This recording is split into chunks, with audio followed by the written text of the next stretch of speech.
Hello, everyone. Welcome back to another episode of Overcoming Graduation. This is a special one because it is my first ever in-person interview, and I'm out in lovely San Francisco area in the Bay Area in California. Actually, we're in Oakland, right? Alameda right now. Alameda. So I don't even know where I am. Very close. And I am with someone I've known pretty much my whole life, ever since we were little. His family, our parents grew up together, went to high school together. So we've known each other, we've heard the stories pretty much since then. So tonight my guest is Ryan Eula. So Ryan, thank you for being on the show. Thank you for having me. I appreciate it. Dude, it's going to be fun. Ryan has an amazing story, a lot of different things for a lot of different people. So I don't care who you are because you're going to want to listen in. This is going to have something for everybody. So Ryan has done a variety of different things in his life since his graduation that I think will interest and inspire a lot of people to think about different possibilities in their own lives. So everything from a music career to multiple entrepreneurial endeavors to going on a 240-mile hike to raise money for multiple sclerosis and as well as the Brain Tumor Tumor Society, Brain I Tumor believe. Society. Okay. If it's not that, please don't get mad at me. So either way, raising money for two great causes. So he's done a lot of things, and I think in a lot of ways has led a life that is led by intuition and led by his heart, which I think is something many people are afraid to do, but I've seen on multiple occasions and heard the stories about Ryan doing it in so many different ways. So, Ryan, man, I'm excited to get this started. I'm excited. It's going to be fun. So, I always like to start it off by the story. The story is always, I think, the best part because you get so many young kids coming out of school or about to graduate that are horrified. They just don't even know what's coming. They think they have to have it figured out, and so they think they're doing something wrong. They think because they don't love their major or that maybe they picked the wrong one or, oh my God, what if I have to do this the rest of my life? They think they've made a decision that dictates how they have to go through the rest of their life when the reality couldn't be further from the truth. Mm-hmm. So if you could tell us a bit about what happened with you, where did you go to school, what did you major in, and then what were some of the first steps that came for you after graduation? Yeah, absolutely. I went to UC Santa Barbara, so University of California, Santa Barbara. I majored in business economics, and I kind of just fell into the major. I had some friends who I was playing music with, and math always kind of came easy with me, I think through playing drums, kind of the spatial part of the brain, and so I kind of just fell into it. I really had kind of, to be honest, not very much interest, but it came easy, and I was playing music, and so it kind of afforded me still the opportunity to be able to play music and to still go to school at the same time, which at the time I definitely felt was something I wanted to do, and I felt it was necessary.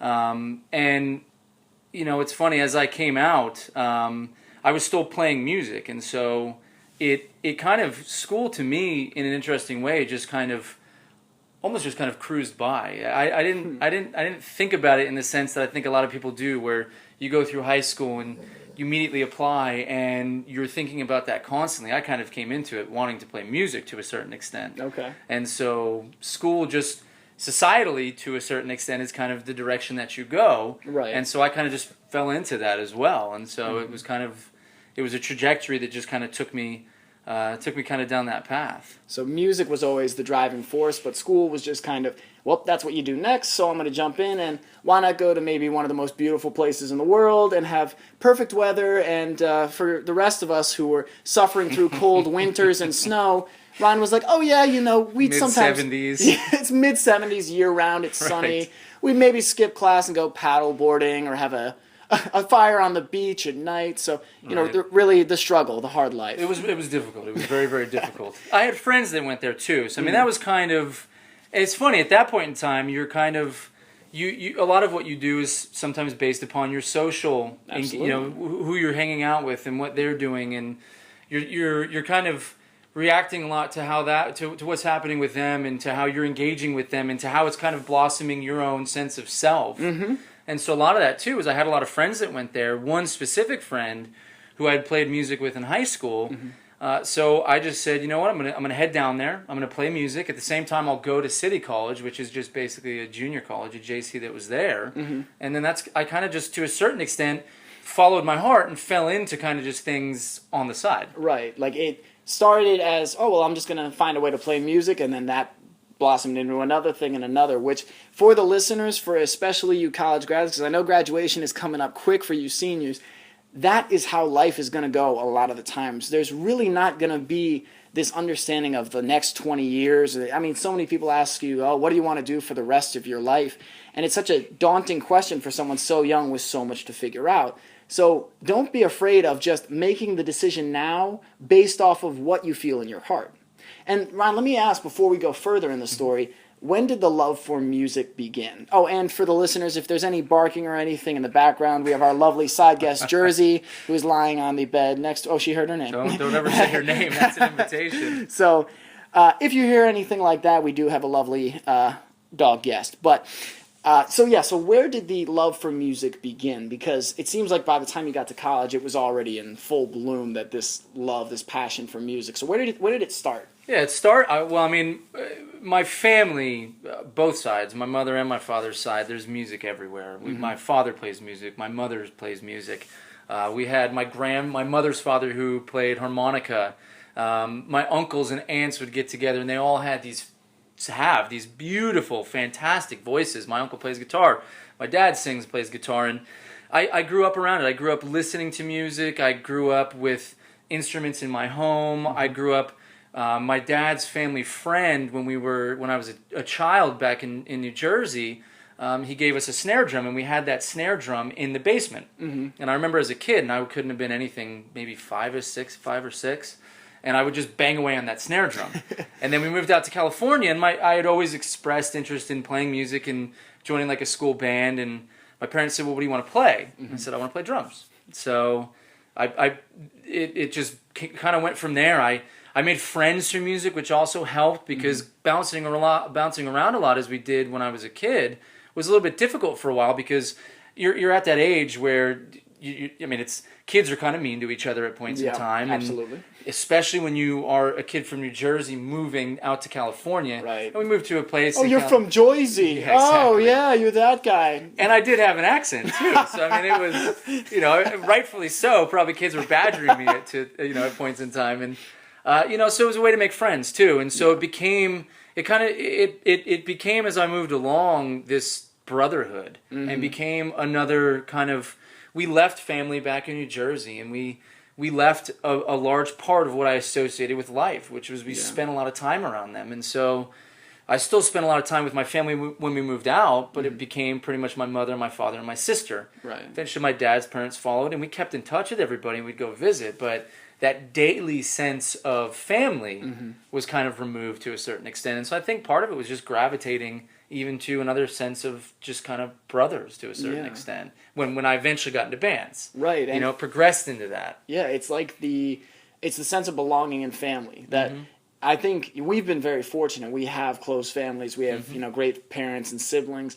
And not everyone has that, though. So sometimes the acceptance, like they find something that brings them joy and then find the family through pursuing that deeper and further. So for you, you graduate college with a business economics degree. And so what was the first step coming out of school? Oh, honestly, the first step was nothing really. It was kind of, you graduate and, I didn't have any expectations. So I was still playing music. So at that point in time, it was, okay, I'm done. I've it was a nice sense of accomplishment, without a doubt. I don't mean to belittle it all, but it was more so just, okay, that's done, and I'm just going to kind of keep doing what I've been doing, which is kind of just go moment by moment, step by step, and just kind of get myself into whatever I get myself into. And for the most part, it was music. I did get a job pretty much right out of college. I was working as an accountant. And that was to basically, though, just fund what I was doing as a musician. And so that's kind of what I did. I fell into becoming an accountant to a certain extent and playing music. This odd dichotomy. Yeah. It's, especially accounting, it's like you have this what is perceived as a very strict, numbers-driven career, and then you have this complete opposite that is this totally creative and beautiful, self-expression and just passion and purpose coming through your music. And so that's something that Ryan and I were actually talking about earlier, just to bring the listeners in for a second, is we tend to, especially when you're coming up on graduation, put people into a certain box or into a certain bubble. It's, you are your major, you are where you live, you are where you come from. But once you get into the working world, or if you choose to, you'll find that everyone you meet has a story, has a passion, has a background, has things they've tried that they loved, has fears. We are all so multidimensional. And unfortunately, what many companies will try to do is squeeze you into a certain box and make you be a certain person because that's what success looks like. But really, guys, don't let that get in your head because I think there is so much to each person and nothing needs to define you as being this one thing. You can be as many things as you want in life, but there is a great quote that you can do anything, but you can't do everything. So pick the things you truly love. So, Ryan, when you were doing the accounting, did you find yourself hating it or just wanting to get out of work so you could go play music? Like, how did that evolve? Well, I was kind of lucky in the sense that the job that I got as an accountant, it's funny, even though I was working as an accountant, I still kind of made sure that I got into a job that was somewhat of a loose situation. Okay. So, flexible. Flexible to a certain extent. Flexible in the sense that it wasn't a suit and tie. It wasn't your boss, sitting over your shoulder saying, what are you doing? When are you doing it? How are you going to do it? Why are you doing it this way? It wasn't a lot of micromanagement. The CFO trusted me, or the controller trusted me, and so she kind of said, you do your job. That's perfectly fine with me. If you can take on more, let me know. Let's just make sure things move as they're supposed to move. Right. So there was a lot of freedom that was kind of afforded at that. And I looked for that too. Because I've never been particularly good at just sitting in a line, behind a desk or just following kind of along with what people, as you were kind of saying, companies, family, whatever it may be, tell you to do. So even in that same vein, that job was still more flexible, in terms of daily kind of work and what we were doing and how I was supposed to do it, and then even being able to take time off. So I could, because I had to. We'd go and do kind of mini tours, and we'd go and at the drop of a dime, if we had to play a show, I had to play it because that was what was important to me. Right. So I looked for that. I mean, that was something that I sought it out and made sure that it happened. And for the listeners there as well, that's another great point because I know a lot of people coming out of college, they've got the huge debt and they're terrified. And so they're thinking, I got to take whatever I can get. I got to take the first thing that comes down the pipe because all you hear is that the job market's terrible and kids are having a tougher time getting to school and debt is increasing. Some of those things may be true, but on the opposite side of that, companies are hiring every day. Good companies need good people, and it is so much more about you selling yourself. They know that you're coming out of school. You might have an internship, but they're not expecting you to have a world of experience. They want to get to know you and if you'd be a good fit. So when you're looking for a company, you may be thinking, oh, okay, I want this salary, I want this, I want that. I would say those are not the most important things, especially when it comes down to money. Don't make a decision that sacrifices your life for your money. I know some people, that's what they want. They want to work the 70-hour work weeks or 90-hour work weeks and retire at 30, but they don't even know why. Exactly. They don't even know why. So when you're considering it, consider what are your values. Do you want to have free time to maybe write a book or to travel? Do you want to have flexibility in your schedule? Do you want to be able to just at the drop of a hat go and see your friends somewhere or have a flexible work schedule that allows you to dictate your hours? Or do you want to be your own boss? Like, these are all important things to consider and recognize. You don't need to know what you want to do the rest of your life. Just know how you want your life to look. So you're playing music, and what band was this at this point? At this point, it was a band called Trace Element. Trace Element, Yes. Okay. And so Trace Element, I know, grew and started to really get some momentum and start to push forward. So you tell us a bit about what that was like to be in a band that is. There was a little smile on the nod for the well, let me tell you a little something here. So There's multiple facets to that, but yes. But what was it like to be in a band that started out, you guys are, I'm assuming, just playing kind of shows in your local area, just kids messing around, but then you start to get traction and grow. Can you tell us about the good and the bad? What were some of the great things, but what were some of the challenges of the music world and the music industry? I mean, it's a business. So, I mean, on the challenge side, it's still fundamentally a business. So you're taking something that is a passion and that is something that you want nothing more in this world, and you're trying to then put it into a box, kind of like you were talking about. You're trying to take this beautiful creative thing and put it into a box. Some people are better at that than others. Yeah. I was not particularly good at that. Although, if funny enough, having the business degree did kind of assist me at certain points in time. But The bad of it really is definitely the fact that you're taking something that is a passion and has so much emotion attached to it, and you're having to rely on so many external events too at the same point in time. Mm-hmm. You're relying on luck to a certain extent. You're relying on timing to a certain extent, kind of like we were talking about earlier. Yeah. You know, I mean, you're not necessarily just at the whim of how much do you want it. Yeah. Which can be one of the things that gets you very far in life. Mm-hmm. How much do you want it? How much are you willing to sacrifice and to put forward? Mm-hmm. And what can you gather from that? I mean, and even then, I mean, that's, you know, there in the industry too, you can sometimes lose yourself. I mean, that's actually very easy to do as well. I mean, you saw people get lost into drugs, people get lost into drinking, and you see that happen. You see egos. Mm-hmm. You know, the egos themselves can be kind of an interesting thing that occurs. You ride this insane wave too, because you'll have this really insane high. You know, like you're gonna play whatever show it's gonna be, or you're signing whatever contract, or you're doing whatever is next, and then it drops off because maybe that didn't go through the way it was supposed to. Maybe the contract you're supposed to sign, verbiage comes through and it's not exactly what you thought it was going to be, and maybe the show. You know, you told the story earlier about the guy who promoted this thing for 6 months, Yeah. and then had 2 people come to his show. Yeah, that was the Tiamo interview, which is just a few interviews back. Really amazing story about his journey through promoting his show. He had a music following, built up, had this great success. It was starting to fall off.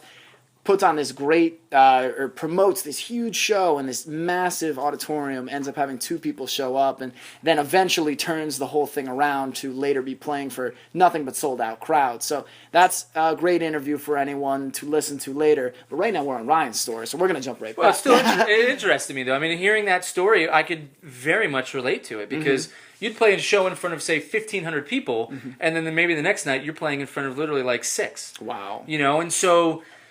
and sometimes funny, I mean, sometimes actually the 6 was some of the, you know, you'd have the most fun. It was almost the most pure.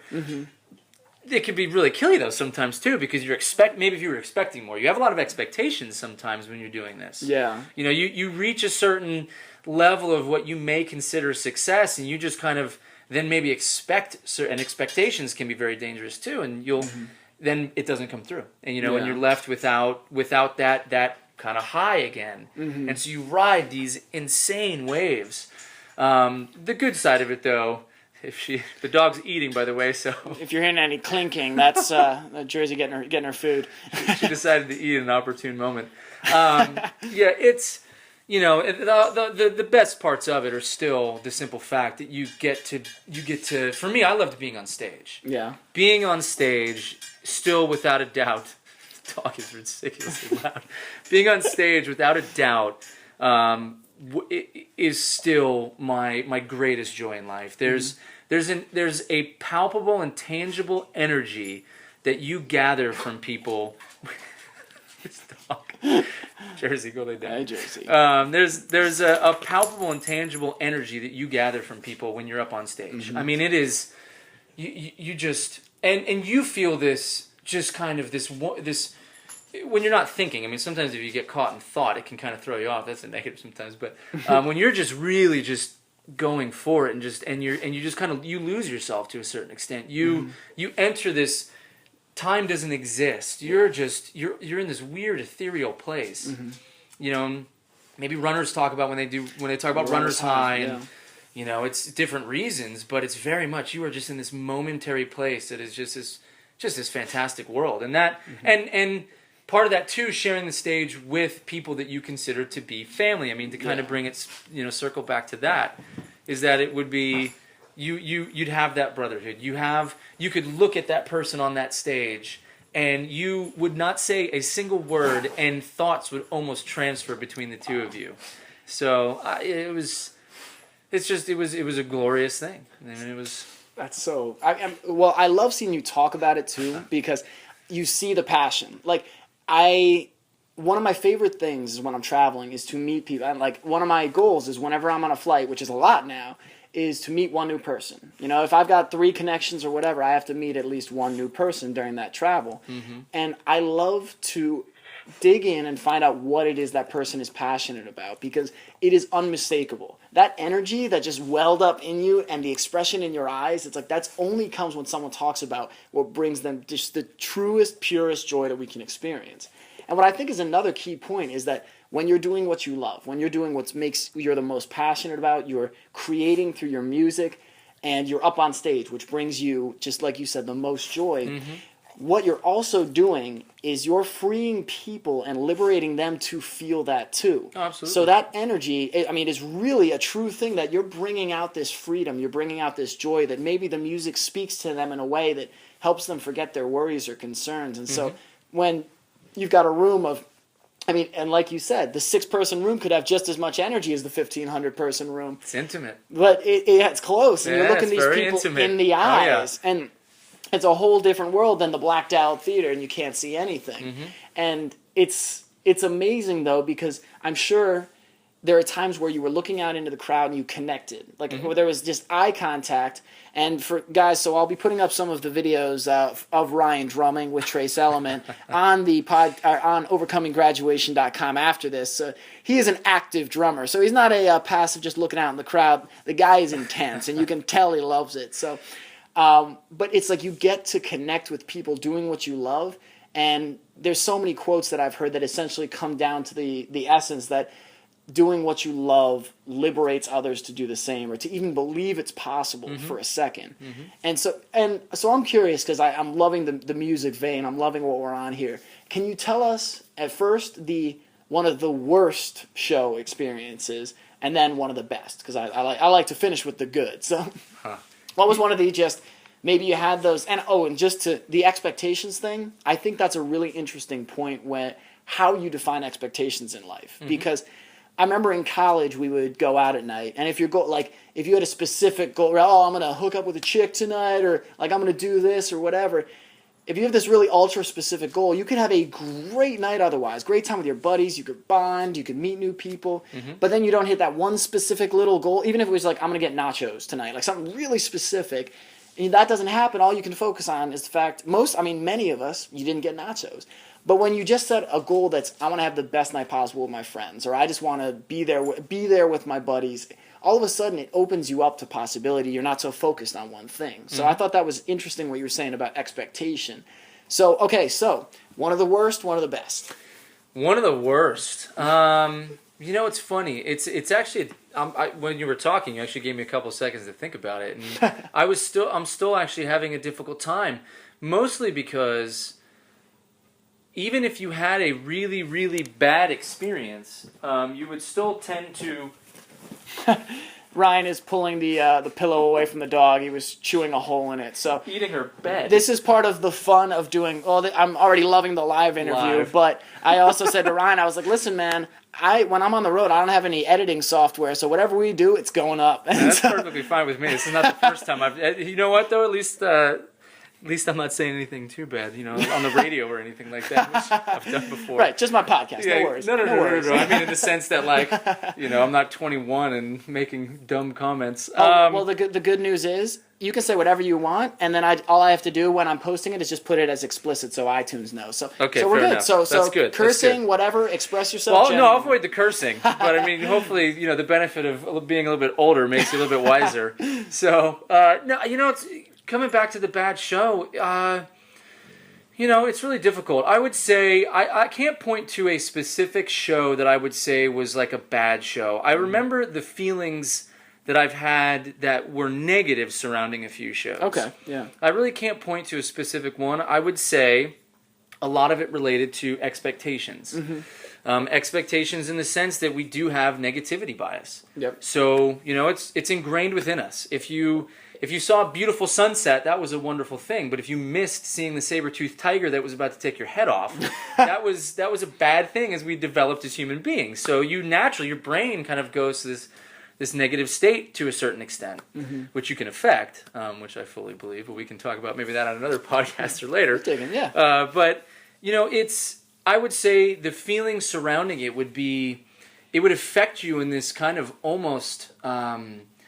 this really deep way. It would almost like somebody took like your heart out. It would take like an essence. That's a little dramatic. I mean, I'm kind of doing it for a certain effect, but at the same time, I mean, you probably like that guy's story and do all this promotion, and you really put your heart into telling people and going out there and trying to get the word out, and you really expect it to be something, and then it does not end up being that. And there were definitely a couple times, where say a manager told us that, this is one of the big ones too, like say a manager told you that you were going to have maybe some A&R reps come out.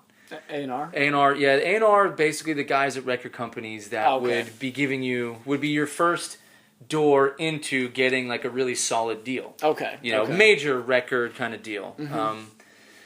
So, maybe your manager at the time says, hey, this guy who you may know is an A&R rep is coming out, somewhere maybe on like, the Strip down LA on Sunset, in Sunset or something like that.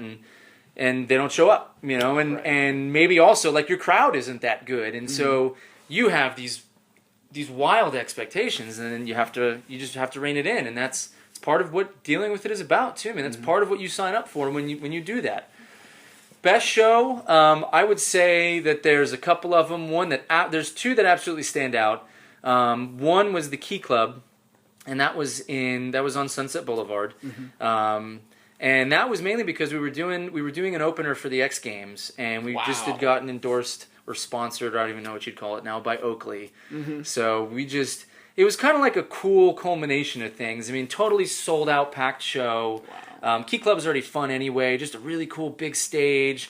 You get this huge screen up behind you. So, I mean, there's just, the whole vibe behind it is just a lot of fun. You kind of, as a kid, which is what we were at the time, you kind of feel like a little bit of this, you made it kind of thing. You're in the green room. They're asking you what you want to eat and to drink on your rider. And your rider is what you can tell them you want. So if you say like, you've heard of people like Madonna asking for whatever. The green M&Ms only. Right, exactly. Yes. These ridiculous things. People are nuts, man. But so it was one of those times, and oddly enough, from a show standpoint, it actually ended up, we had a lot of technical difficulties because we had a drunk friend who kept on wanting to bring us drinks on stage. And at one point in time, he kicked out the power to the whole left side of the stage. And then we couldn't figure out why it happened, because who thinks to look at the actual power strip for the drunk guy that was walking around kicking things. So he wasn't allowed on stage after that. But, and a lot of friends came, and one of the other ones that was also a blast was the first time we ever played the Roxie, which is also, it's a famous venue down in LA. A lot of people kind of made their bones there, and it was the first time we played the Roxie. Also, kind of a cool thing, like you had to sell tickets, so which is a pain, but it's part of the earning your stripes. And we'd sold all of our tickets, felt really good about that. We had just signed on with a new manager, and he was supposedly bringing some people, so we felt pretty good about that.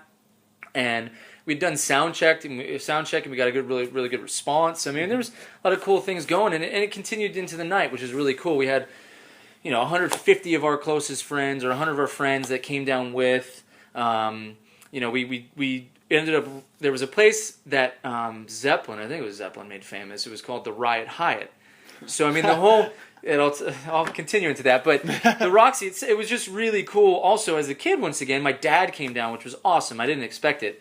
I was sitting out in front of the Roxie, right underneath the marquee there, and all of a sudden, I see the car go by, and I see like my dad and my sister's face, and my dad and Deb's face, and it shocked me. And it was just, it's all kind of coming back now as I'm thinking about that night too. And the show was awesome. The energy was really rad. We were, on those days, they'd try to pack like 6 bands in, and we weren't, you weren't doing anything big. It was just a show where everybody sells tickets.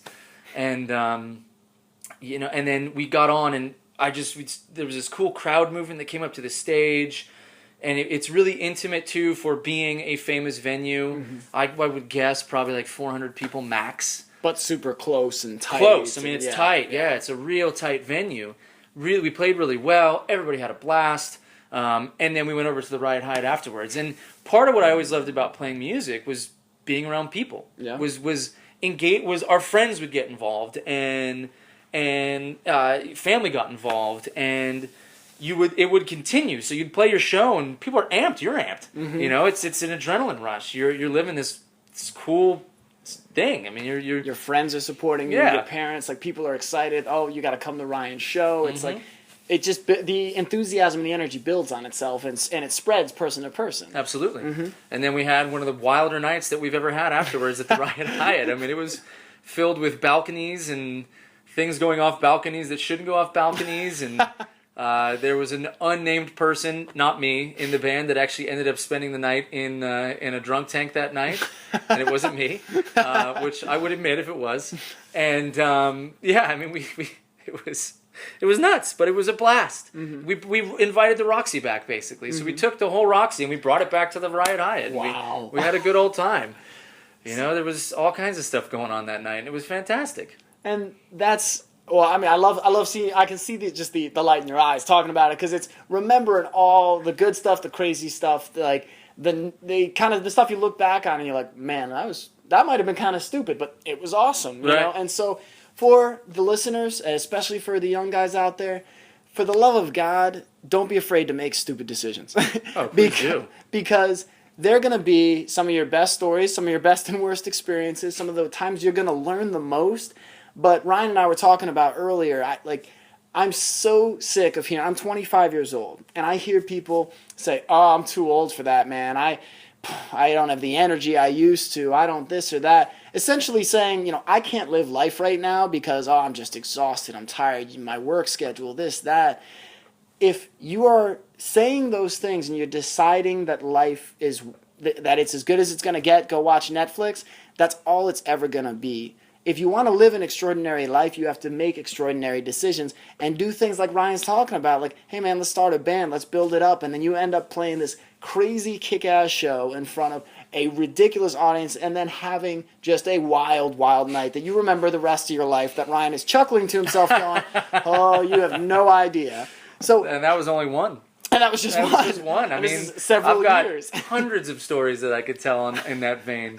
Some of it probably was part of the reason why we didn't always have as much success as we should have. But yeah, at the same time, what are you going to do? You had fun. I mean, you're going along having a good time, and that's what you're doing. And guys, just don't, like, for the listeners, don't be afraid to look stupid doing what you love, to try something. If there's something you want to try, if there's something that you're curious about, just go for it, man, because sometimes you'll find it brings you more joy than anything else in your life. And just knowing that that's a possibility, that this new thing you try could bring you more joy than anything you've ever tried, whether it's dancing or it's writing or travel, just give it a shot, because you'll never know. I just had my first ever skydiving experience. I went with Ryan's sister, and it was a 18,000-foot jump, the highest tandem jump in the world. Unlike anything I've ever experienced. I got to admit beforehand, before getting there, and the idea scared me, but that's why I knew I had to do it. I promised my mom, before, like many of you who listen know, my mom passed away recently to pancreatic cancer. I promised her before she passed away I would live the life I knew I was meant to and do the things that I knew in my heart I wanted to do, even if it scared me, and that was one of them. So I only bring that up to just remind everyone listening that you don't need to go through something like that to start living your life today. Many people need to, or end up hitting a really serious point in their life, whether it's the loss of someone, a serious illness, and then they go, oh shit, life isn't certain, things aren't guaranteed, let me get out there and live. But you don't need to go through these really horrible things in order to experience that. Yes, there are blessings that come through these losses, but I hope that can be one of the blessings that I get, is to share that message with people, is stop waiting for life to happen. The only reason that happened is because Kara said, let's check times. Sometimes that's all it takes, is the person going, let's book it. And that was a lifetime bucket list item checked off, and I guarantee I'm doing it again. Oh, yeah. So, right, before we move out of music, I would like to get at least one story of maybe the craziest thing that ever happened at one of these these parties. One of the craziest. No. Crazy is. We can come back to it if you want to think on it. I mean, do you really if you literally want the craziest, I'm going to have to think about it. Okay. There was a lot of crazy things that happened. I mean, if you really, really want I probably won't even be able to think of the craziest. I mean, it's funny too. Some of these things I haven't thought about in years too. I mean, it's been since I played in that band. It's been 10 years, 9 years ish now. So it's been a long time. It's pretty amazing how your experience, how you think when you're going through things, you're going to remember everything forever. And I'm like, I'm just 25, and there's times where I go, oh shit, that was 10 years ago. Right. And I haven't thought about that in 5 years. I haven't even thought of the idea. And it's like, I think a lot of times when you're in college, you're so young, you think you're just going to remember everything and that you're just going to have this perfect playback, I guess. But that's why it's so important to create lasting memories. I mean, think about that show, how vivid that is, how every sense was involved. So creating those lasting memories, I mean, sometimes it just happens and it's just about being in the moment and finding joy and being with the people around you. And other times it's about doing some crazy thing you've never even thought of, something you always wanted to. So yeah, I mean a lot of it, for the crazy stuff revolved around partying, obviously. Right. One time after the Warped Tour, we probably we brought a bunch of people with us, and we had a little mini bus at the time, and so we brought everybody back on that. But probably that Riot High, it would have been overall just some of the craziest stuff that happened with what was going on. I mean, anything you can think about that people were talking about for hair bands in the 80s, be it drugs and sex and closets and that kind of stuff, it was happening in that Riot High at that night. I mean, it was people getting arrested. I think a guy was like riding a cruiser through the hallways. I mean, it was nuts. So for like an isolated incident, or not, but I mean, for one specific night, that probably would have been the one that I most vividly remember. The moment there was way back in the beginning, there was a show that we played, and we used to play a lot out in Isla Vista, which is the town that's right where UCSB basically is. Okay. It's where we kind of started off playing. You go out and you play in front of parties. You pitch in for like 2 kegs, and then whether you suck or not, people are still going to stick around. Yep. And we were actually covering a Pennywise song, or a Rage Against the Machine song. I can't remember which one. We were doing all originals, but we'd always throw in like a cover or two. And this was way, way, way back. So this is before I even knew how crazy things could get it. Well, I knew, but I mean, because of being around. But this was playing one of the nuttier times. We all of a sudden started playing it, and there was hundreds and hundreds of people at this show. And this is outdoors. I mean, you're in somebody's backyard, effectively. Right. And there were people on the roofs to the left, or on the roof to the left. There were just people spread out everywhere, and people behind me. There was a guy I think that was trying to like play my cymbal with me, and then we played the heavy song. I can't remember if it was Rage or if it was Pennywise. I can't remember right now. And it went mayhem. I mean, there was a couple guys that jumped off the roof into the pit. One guy broke his leg. Oh my god! I mean, it was nuts, and then it starts filtering into where you are, and I mean, it was absolutely mayhem. And I remember now, it was at my buddy's backyard. It was his backyard. And I just remember thinking at that time, because even in high school, probably the most we ever played in front of was, I don't even know, maybe, I don't know, 100, 200 people. And it was usually in kind of like a particular environment, younger people. We hadn't branched out yet. And that was the first time I really remember being part of the reason why that just kind of general mayhem could happen. But I mean, there were all kinds of stupid stories and dumb things we did along the way, but we had a blast with it all. That's awesome. I mean, we almost got into a fight with a big band one time, this band called Pepper.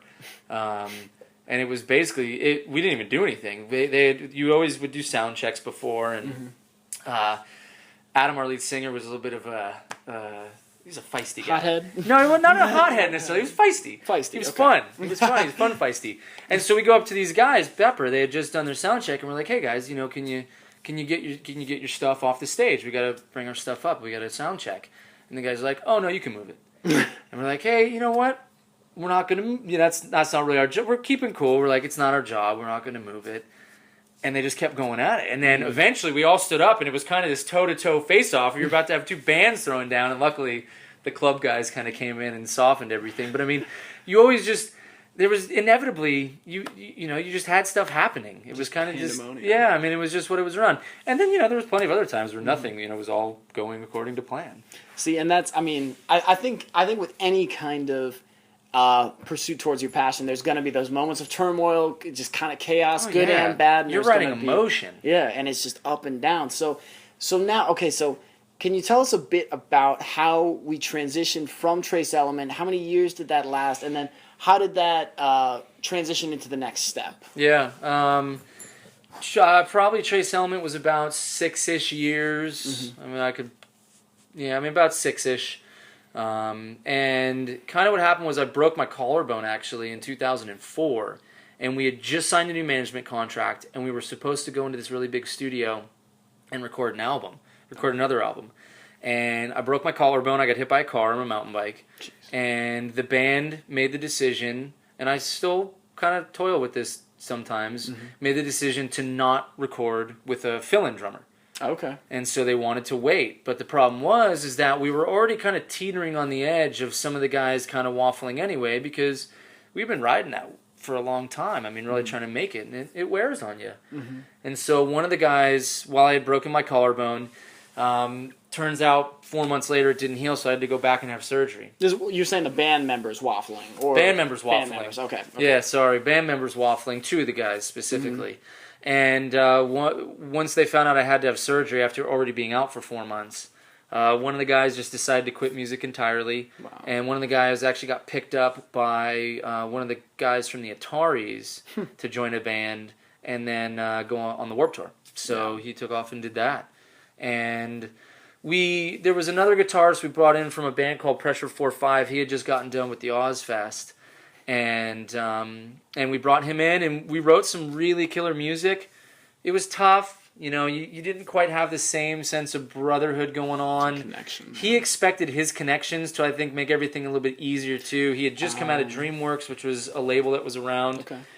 DreamWorks is still around. They just don't have any music. They don't have the music side anymore. It's just the movies and everything. Or they may not even be around anymore. I don't know. Oh yeah, DreamWorks Animation. Yeah. Oh well, wow. yeah. Okay, so I should know that. I love animated movies, so there you go. I watch them. Apparently, I don't pay attention enough to who's doing it. And Jersey, go.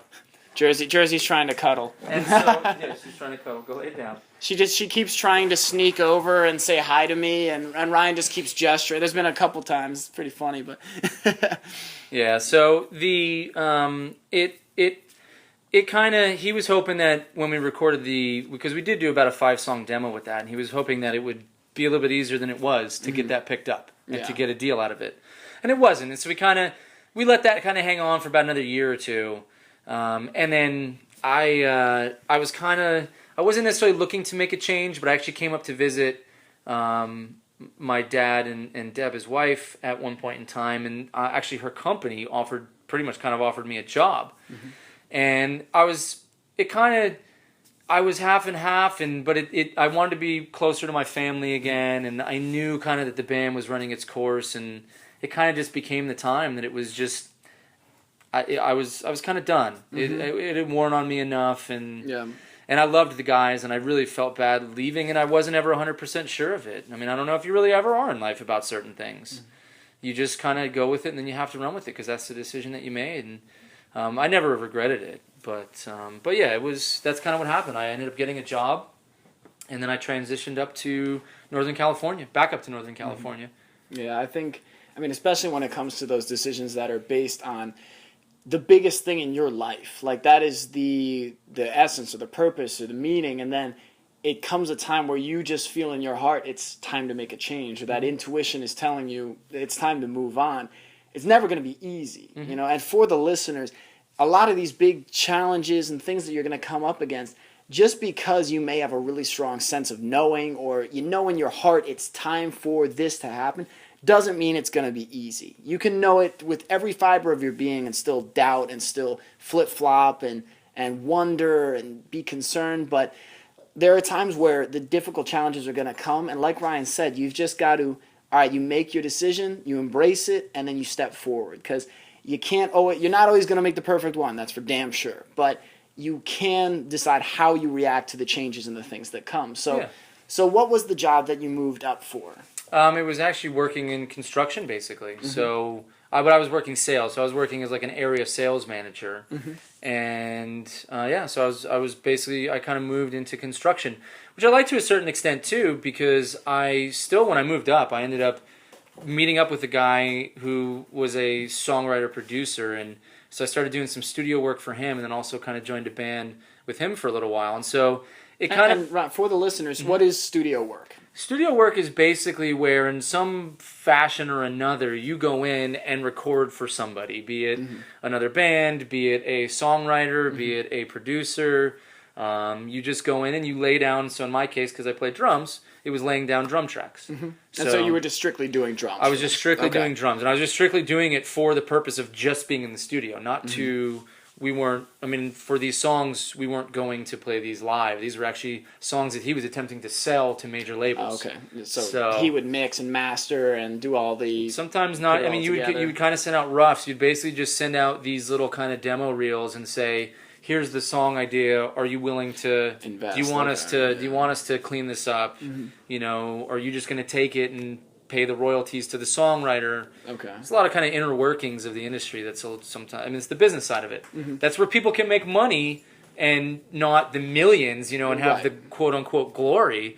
But people can make a living. Yeah, I mean, people can make a really solid living. And for the listeners as well, and Ryan, correct me if I'm wrong, so mix and master is just where they're sitting there with every facet of the track. They're cleaning this up. They're changing the volume. They're bringing the guitar a little louder here. They're getting the buzz, the vibe out of the mic. Is it that type of stuff? Kind of. I mean, that's the basic gist. You're gonna edit. You're gonna mix.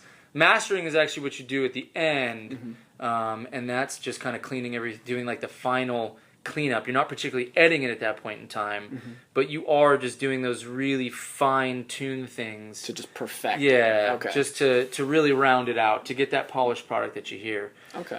There's a lot of magic that happens in the studio, though. I mean, you get a lot of editing tools that can make you sound a heck of a lot better than you would sound otherwise. You know, especially singers. Yeah, I mean, you just hear about auto-tune and stuff, and then you get some people that everyone loves, and you hear them live, and you're like, who is that? So, all right, so you're doing the studio work, and you're working the sales job, and so then what's the next step or the next transition that comes after that? Well, I actually I started a company with a friend of mine, and he goes to school for industrial design, still is going to school, actually.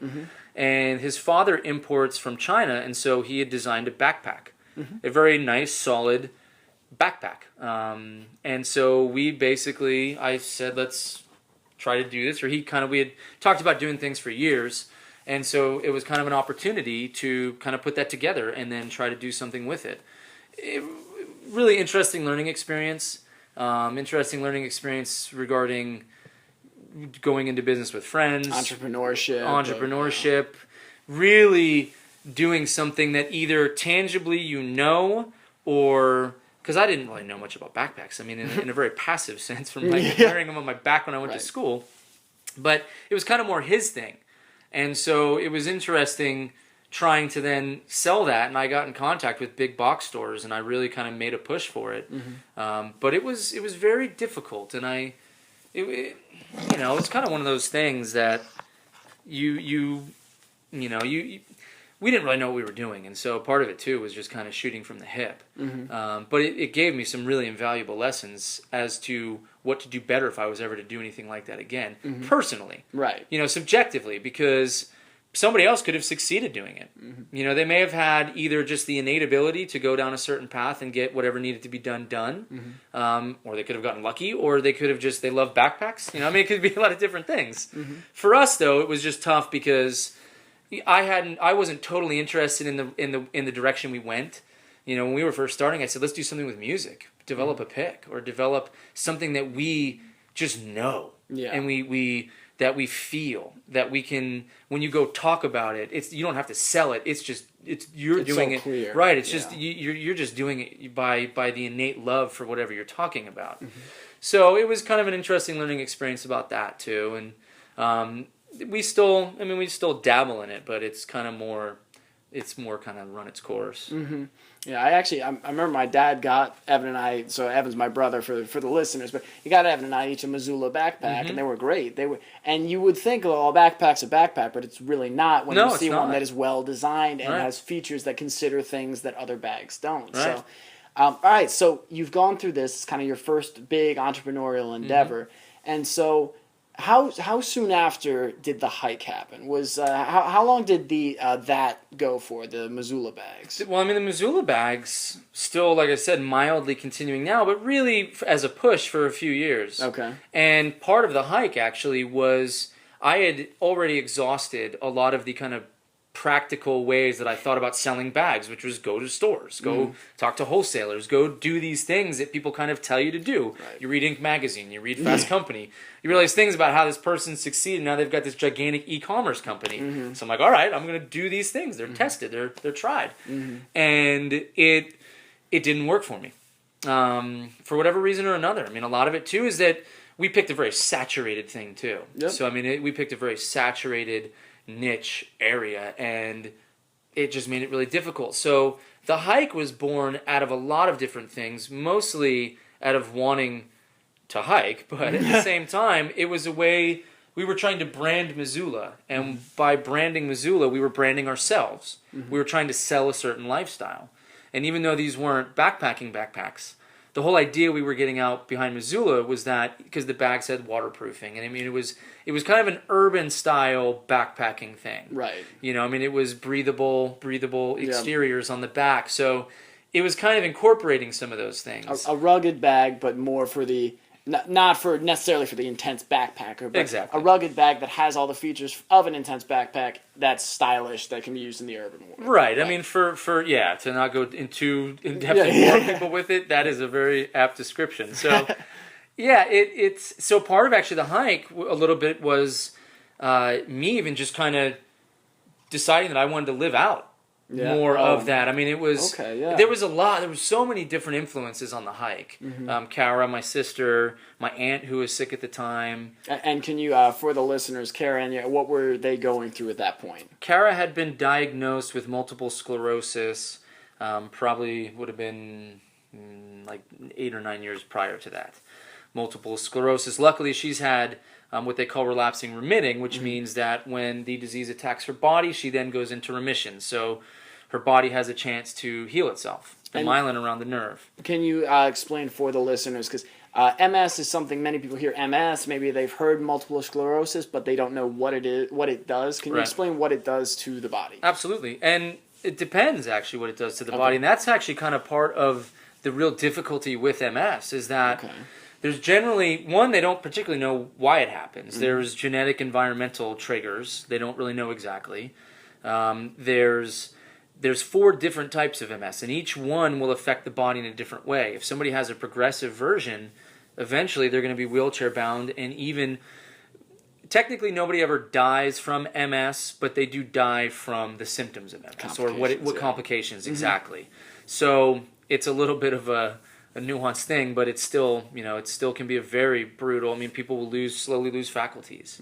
The body essentially attacks itself, right? It confuses your antibodies for foreign matter and kind of attacks itself, or is the prevailing idea right now is that it is some sort of an autoimmune disease. Okay.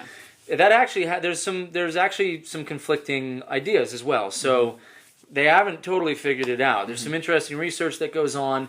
Basically, that is kind of the prevailing notion, is that the body attacks the nerves effectively. So it attacks the myelin, which is the protective barrier around the nerve.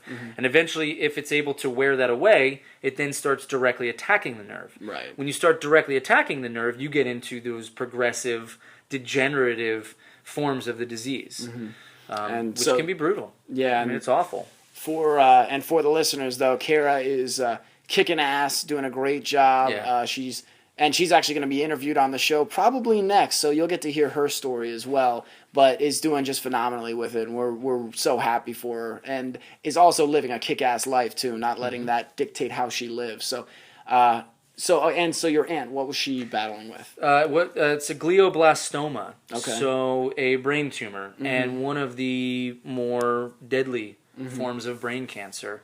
And unfortunately, she passed away a few years ago. I'm sorry, man. I know it's tough. Yeah, it was interesting too. She was the youngest of all the siblings, and she actually she was kind of a wild child, and she always loved me playing music. She was really, really supportive of that, and so it was It was tough, and she left behind 2 young kids. One of her daughters was 16 at the time. The other woman, I think, was right around 10. So there was a lot that was going on with that. She had actually already passed away by the time that I decided to do the hike. So you have all these, all these really, it's like you have kind of the business factor, that's the entrepreneurial side. You have something super close to home, which is your sister. You have also your aunt, which is super close to home. So you've got a variety of emotional and professional factors. And so you decided one day, we're going to do this hike. And can you give the listeners some details on what the hike was going to consist of, where it was going to be?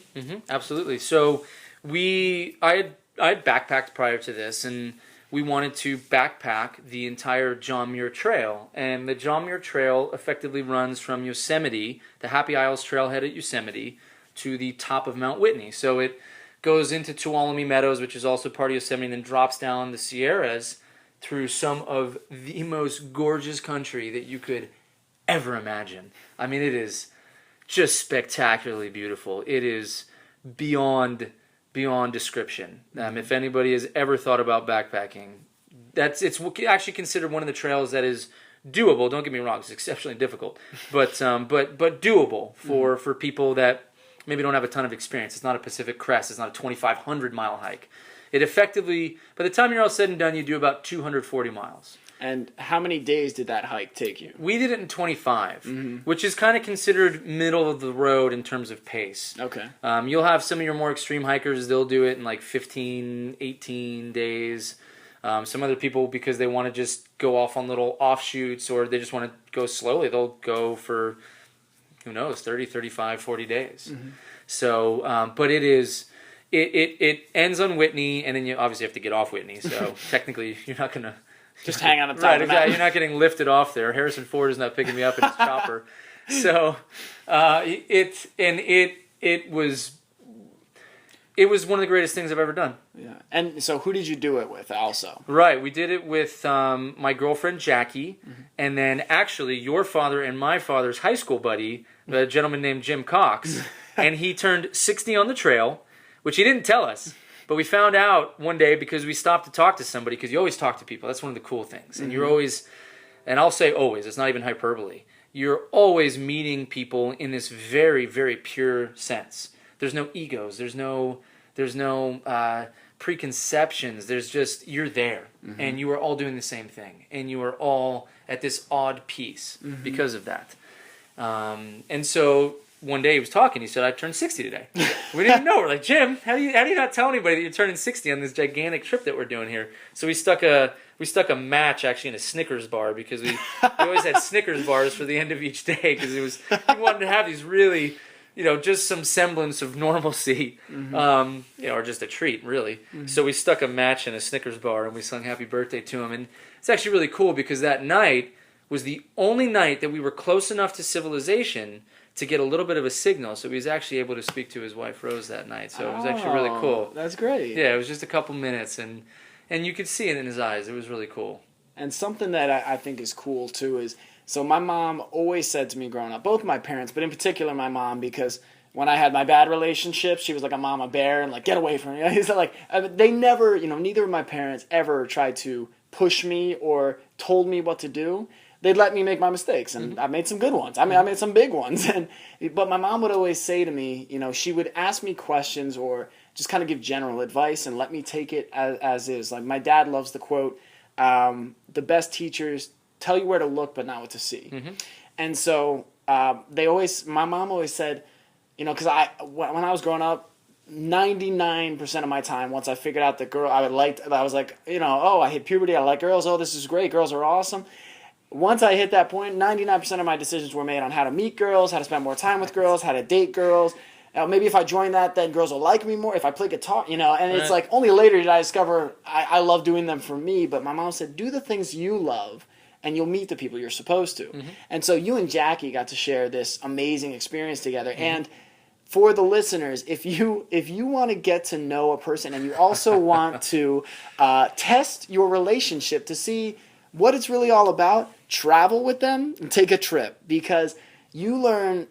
For me, travel becomes almost a microcosm of life. The good and bad, things going wrong. You get you miss a flight. You break your shoe, whatever. It's like things happen much more quickly and rapidly, and so it's almost like you cram a couple of years of experience into a short time. Right. And on this, I can only imagine. But I mean, Jackie and Ryan are still doing wonderfully. They actually have a young one on the way very soon. Little man so that's due on May 11th. Congratulations We're again. very excited. Absolutely. That's Thank you. awesome. But you could just tell that.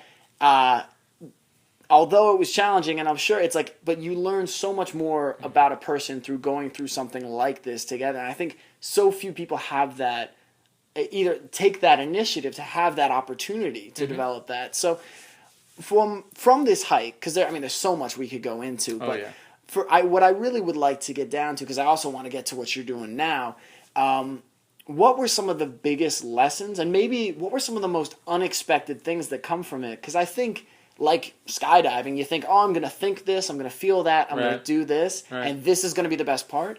But reality hits, and it is just a totally different ballgame. So what were some of the biggest learnings and some of the most unexpected things? Yeah, and you definitely hit on it too when you say it's a microcosm. And this more than many things I've done in life, if not anything I've done in life, was a microcosm. It the mental side of it is what I think will shock anybody the most, including myself. I'd had the benefit of doing some pretty intense backpacking before, so I had an idea. This was different, though. I mean, you're nowhere for 25 days. You're out just in this. And how's the Wi-Fi? Yeah, exactly. You're not. Do I get 3G? Or yeah, no, you're not watching Netflix out there like you're talking about. So for those people that just want to sit and watch Netflix because they think nothing cool is happening, you're not getting that. It was.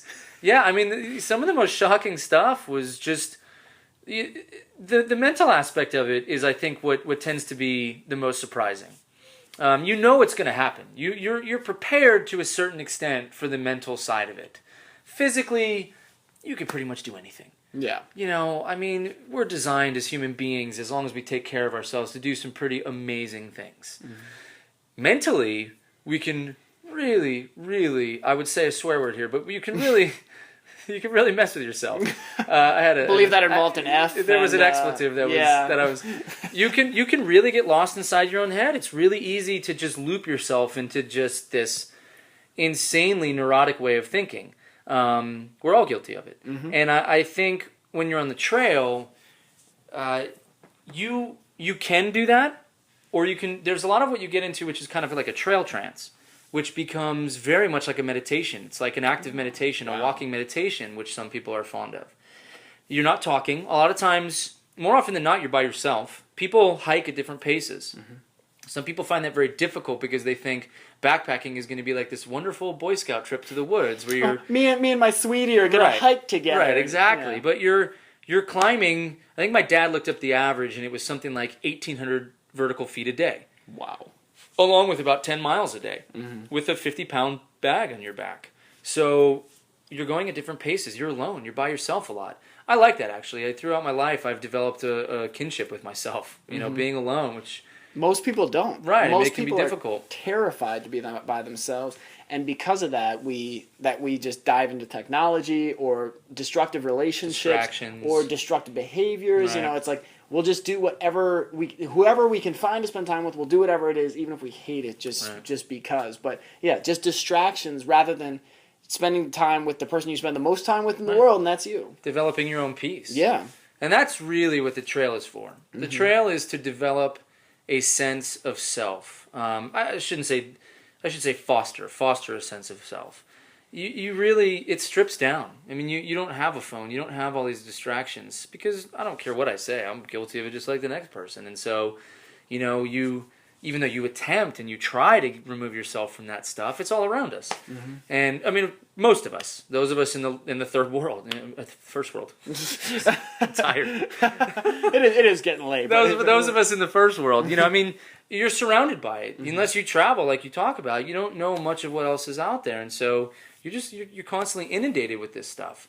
And unless you intentionally remove yourself like you did and deliberately put yourself in a place where you either can't or you lock the phone in the room and you go out. Right.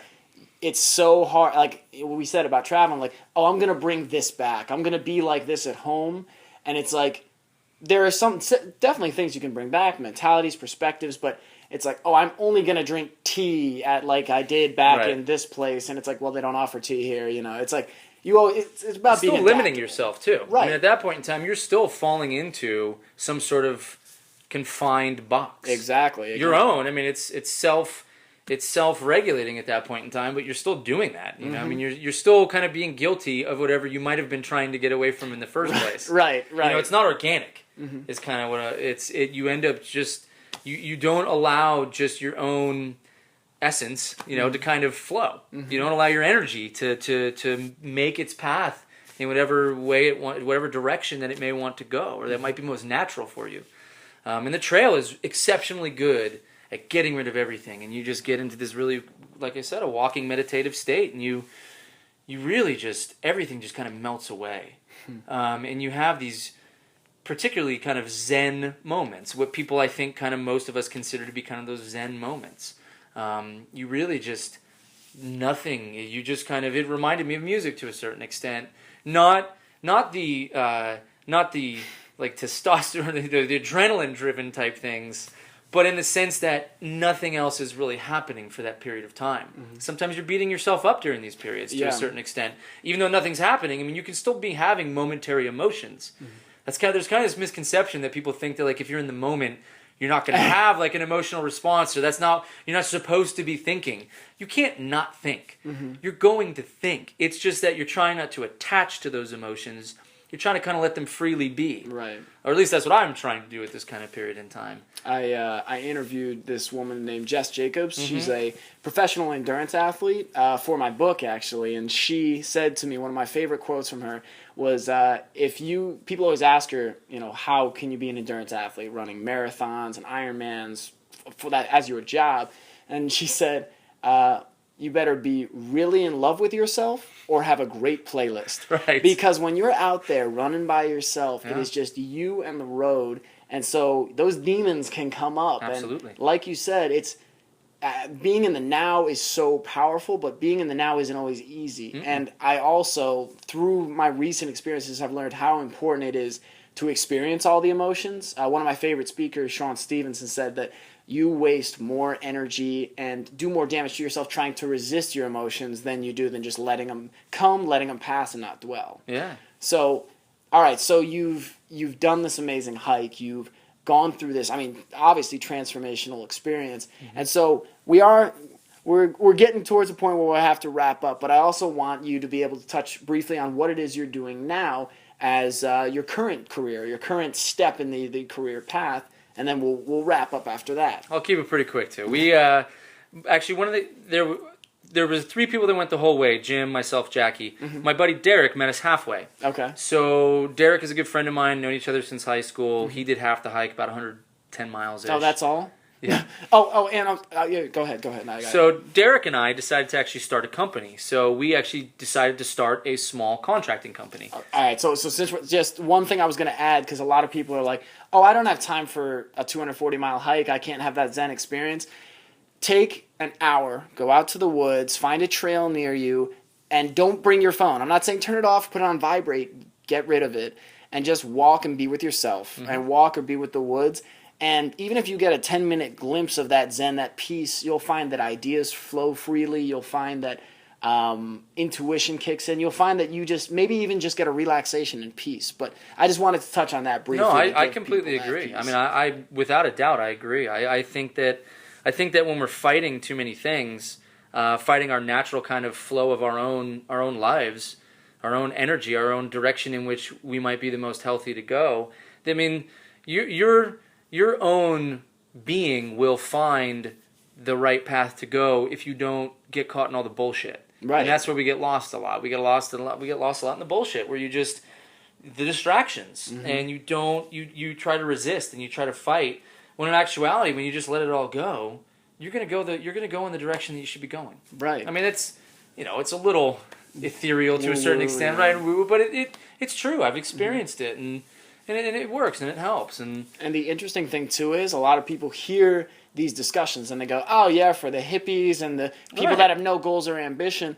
But I can tell you, I've been doing a lot of, since starting this podcast, and I mean, in the past couple of years of my life, researching entrepreneurs, researching successful businessmen, hedge fund investors, the whole shebang, all of them. I mean, almost, I can't say all because I don't like blanket statements, right. But almost all of them credit meditation and disconnecting. They have built in, like, because these guys are so busy, they schedule it. But so if you might be thinking, oh, that's woo-woo nonsense, I need to just bury my head in the computer and make money, you will do better, you will be more at peace, you will connect more with people if you take this time to be with yourself and learn about yourself. Oh, yeah. So, no, it's true. Otherwise, you're scattered. And if you're scattered, you're not going to be effective because you're constantly then trying to catch up to something or get back to whatever you need to get back to. And instead of just letting things go for a second, refocusing it.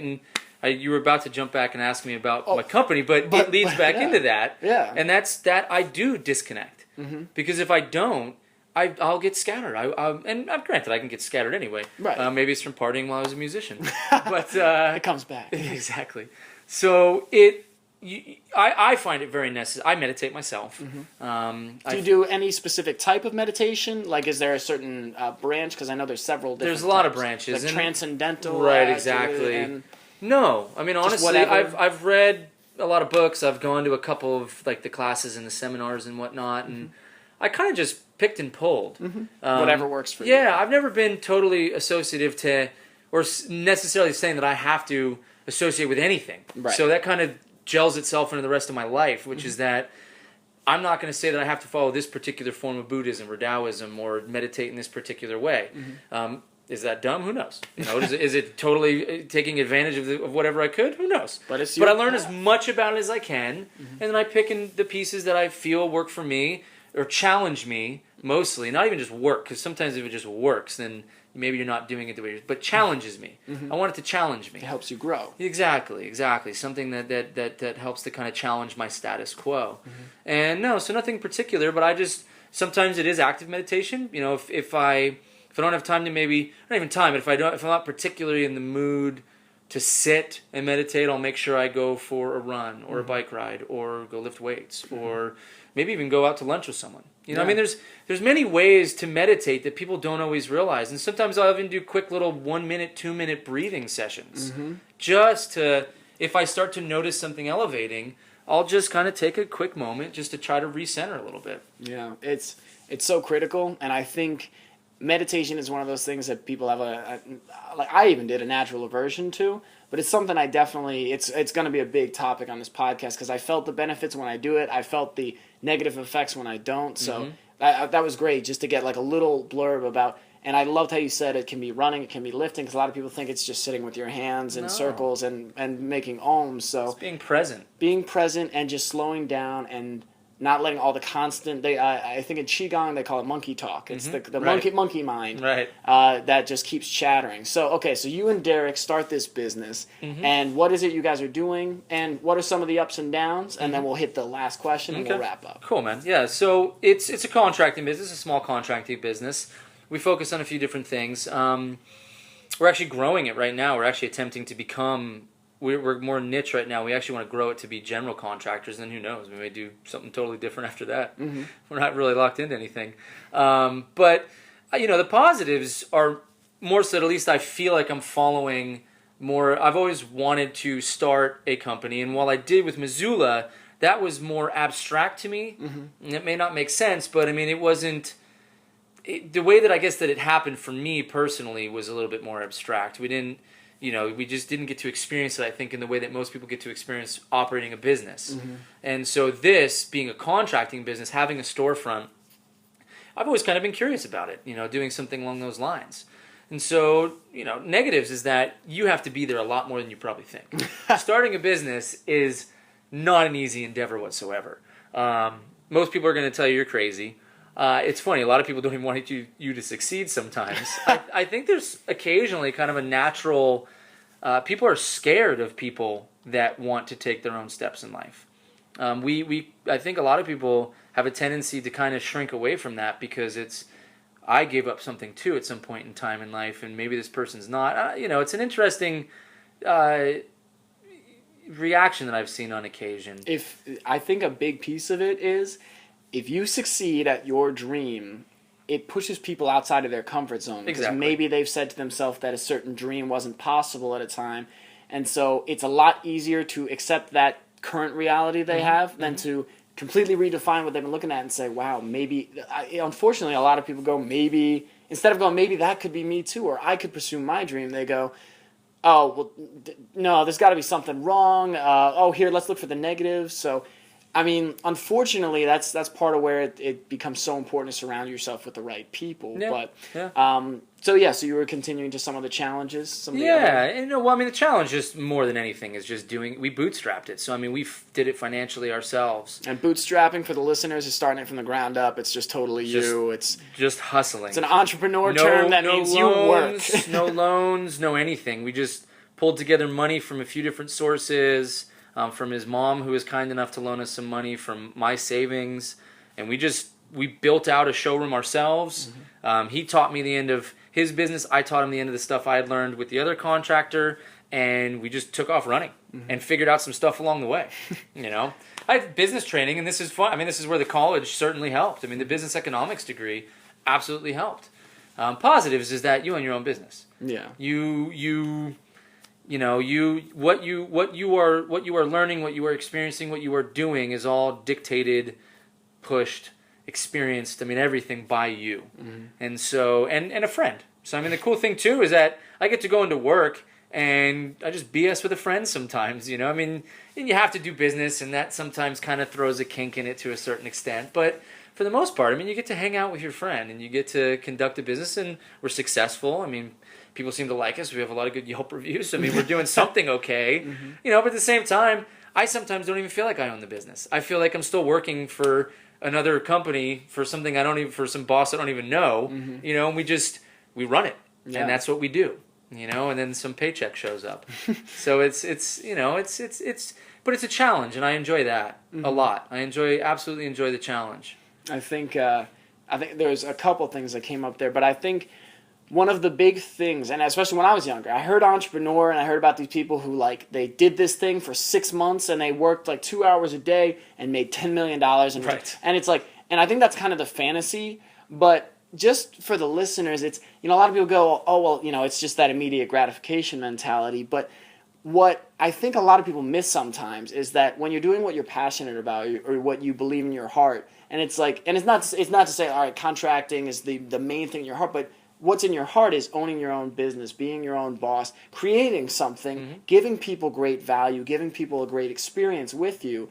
It's when you're doing that, although, you might be working like crazy, you're doing what you love, so that work has so much more value. And like you said, you make time for yourself, you connect, you decompress, you have more flexibility. But just for the listeners, it's if you're considering entrepreneurship, it doesn't guarantee, it's not saying everything's going to be easy.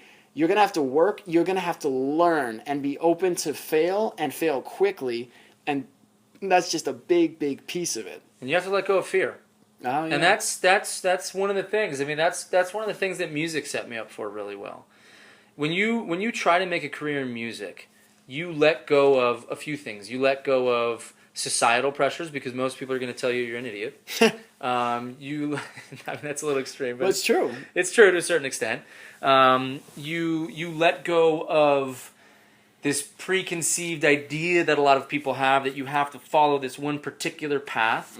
You get rid of a lot of fears regarding following that path. And so starting a business to me was just, I didn't go into it with the same fears that a lot of people do. I don't really feel fear that a lot of people do. Maybe the switch turned off in my brain. To me, and this will tie into what I think your last question is going to be, so I'm not going to go off on it too much, but to not experience is much worse than ever just taking that step.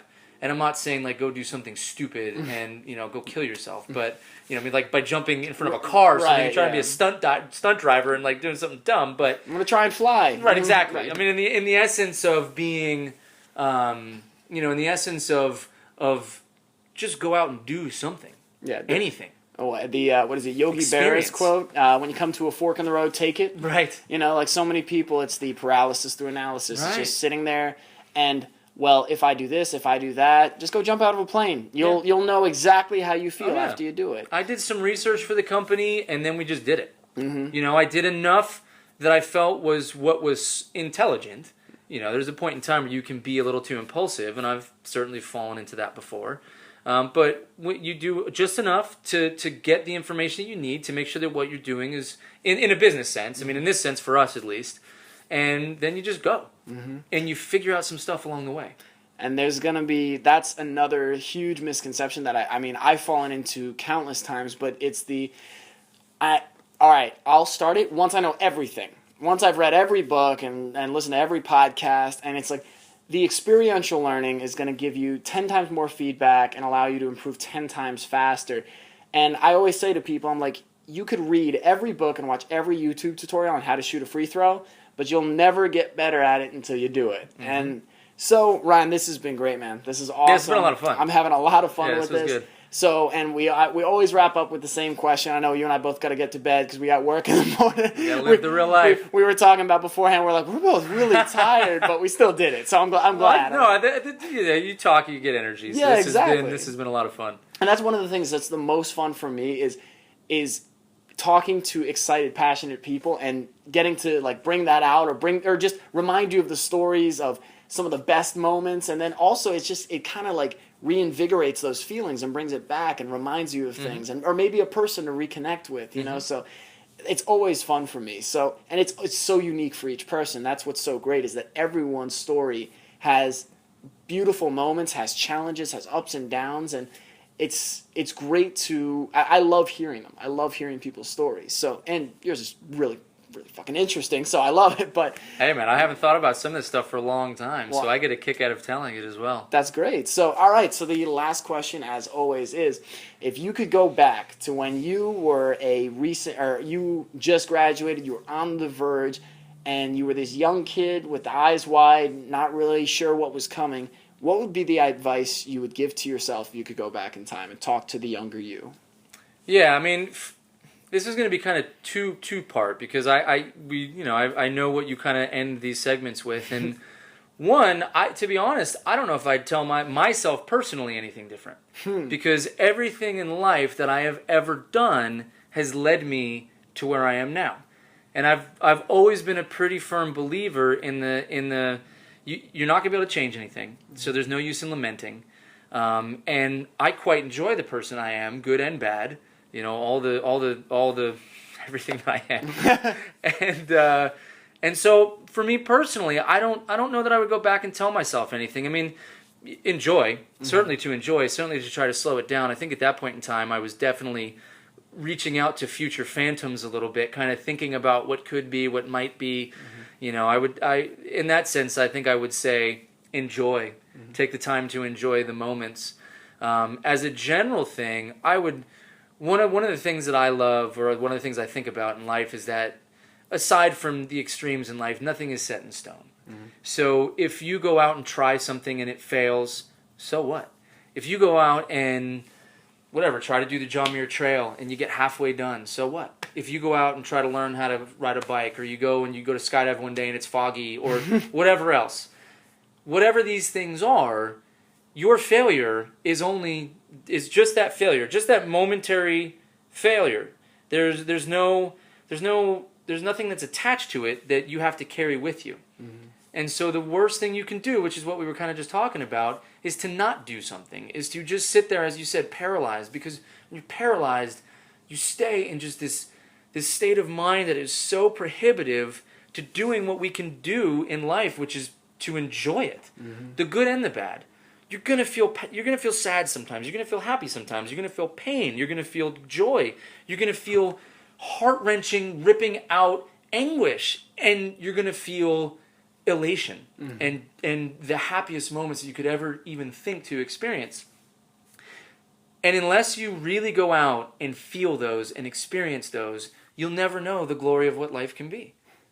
And that's I think what I would tell myself, is just to make sure that you know that everything that you do, that you can you're not defined by anything.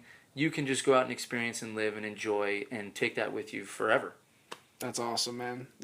I love it because it's so much about you embracing, but it also that spreads to other people. That kind of joy. It's the person who walks in the room and you're just happier already, and people talk about them in a way because unfortunately it is rare to see someone who is fully embracing the joy in life, but when you see it, you know it. Mm-hmm. So, dude, this has been so much fun. Yeah, I've had a blast. So for the listeners, as always, all of the links, we'll definitely be putting up one of Ryan's videos. That might even be the marquee thing right on the post. Will be up on overcominggraduation.com.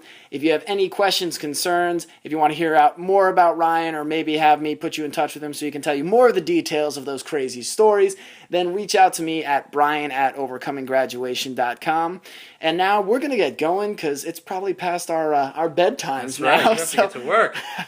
So thank you guys, as always, for listening. It is always an honor to share this stuff with you, and I feel really blessed to be having wonderful people like Ryan on the show to share amazing stories and try and help you live the life that you know you're meant to and be inspired. So thank you guys for listening, and have a great rest of your night.